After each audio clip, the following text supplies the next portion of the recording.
untuk mendidik anak ataupun anak-anak muda yang ada pada malam ni. Sepertinya diri saya ni, saya bukan berasal daripada didikan agama sejak kecil. Sebab tu kalau apa yang saya sampai ada silap, mohon tegur lah. Kita bukan belajar didikan agama sejak kecil. Saya bukan lepasan tahfiz. Tapi saya memang ada belajar pondok lah.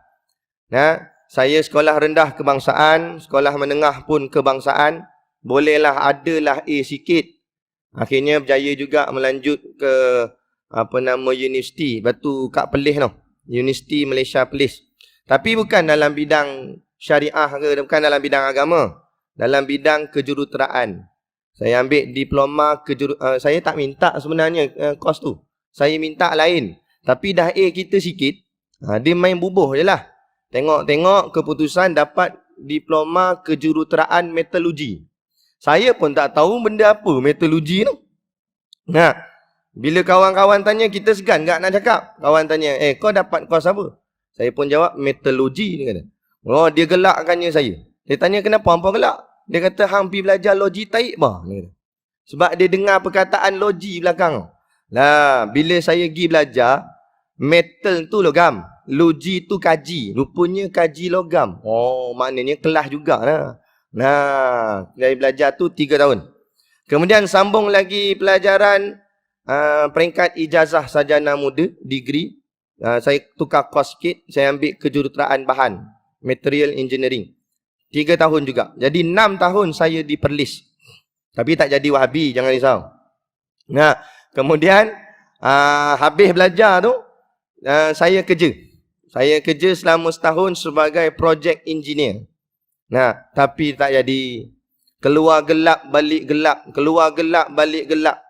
Akhirnya hati gelap, muka lagi gelap. Tak jadi. Semayang tah ke mana. Semayang Zohor 1:30. Lepas tu dia kata ada mesyuarat, meeting pukul 2. Meeting bukan kat pejabat. Meeting kat tapak projek. Duduk PJ, tempat kerja. Kat PJ, Petaling Jaya. Faham KL ni jam saja. Jadi kelang kabut yang kalau masuk meeting lambat kan kena marah. Potong gaji pula apa bagai. Akhirnya kelang kabut semayang F1. Express. Bismillahirrahmanirrahim. Alhamdulillahirrahmanirrahim. Dolin. Fatihah tak tahu hujung pangkal. Tahu-tahu dah dolin tu. Gitulah. Kelang kabut. Akhirnya saya kata, tak jadi. Hidup aku ni merapu ni. Saya adalah ikut sikit-sikit kuliah agama waktu tu. Adalah kadang-kadang kita datang je ni tersinggah ke apa, dengar ceramah sedap, duduk sekejap. Jadi saya terdengar ada satu orang ustaz, dia baca ayat Quran. Wa ma khalaqtul jinna wal insa illa liya'budun. Taklah aku jadikan jin dan manusia itu melainkan untuk menyembah kepadaku. Maka mula merenung di dalam fikiran saya. Apakah tujuan Allah, Tuhan mencipta aku? Adakah Tuhan mencipta aku untuk pergi kerja balik kerja? Bangun pagi, gosok gigi, makan sarapan pagi, start enjin kereta, mengadap jam.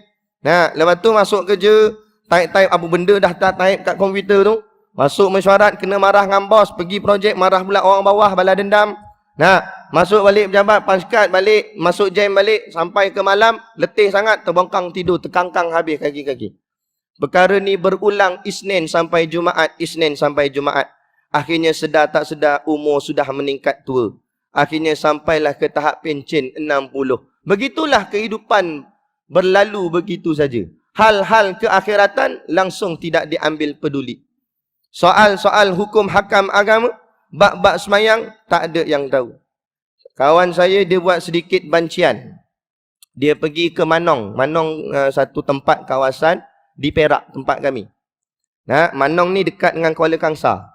Dia duduk situ. Dia bukan siapa-siapa suruh pun, dia saja nak buatnya. Dia ambil video kamera dengan tape recorder. Kemudian dia temu ramah interview secara random, secara rawak. Dia ambil je mana-mana orang. Jadi dia nampak ada satu brother ni, dia tengah membuaikan anaknya di taman permainan. Anaknya duduk dekat buaian tu, dia buai.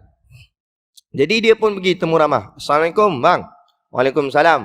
Minta maaf ganggu bang. Kami ni tengah buat kaji selidik tentang pemahaman agama terhadap masyarakat awam. Boleh? Kami nak tanya soalan sikit. Boleh, apa tak boleh pula? Dia kata, tanya nak tanya apa? Wah, confident. Nah, tanya bukan soalan payah. Dia kata, bang, dalam rukun Islam ada berapa perkara? Itu soalannya. Rukun Islam berapa perkara? Brother ni pun kelepok mata, dia pandang langit. Agaknya ada jawapan kat langit ke? Dia tengok, tak jadi. Dia pandang bawah muka anak ni. Anak ni pandang bapak ni. Anak pun kata, bapak tak tahu. Dia kata. Nah, tak boleh jawab.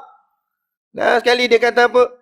Dulu masa aku mengaji sekolah dulu, aku memang ingat. Aku pendidikan agama Islam. Dulu.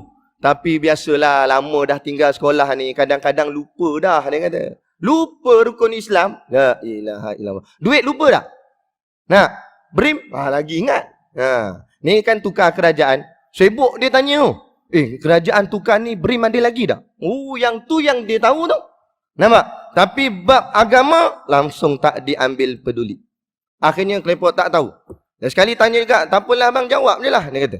Dia pun fikir, dia kata, kalau tak silap saya, rukun Islam 30 kot. 30 dia bantanya.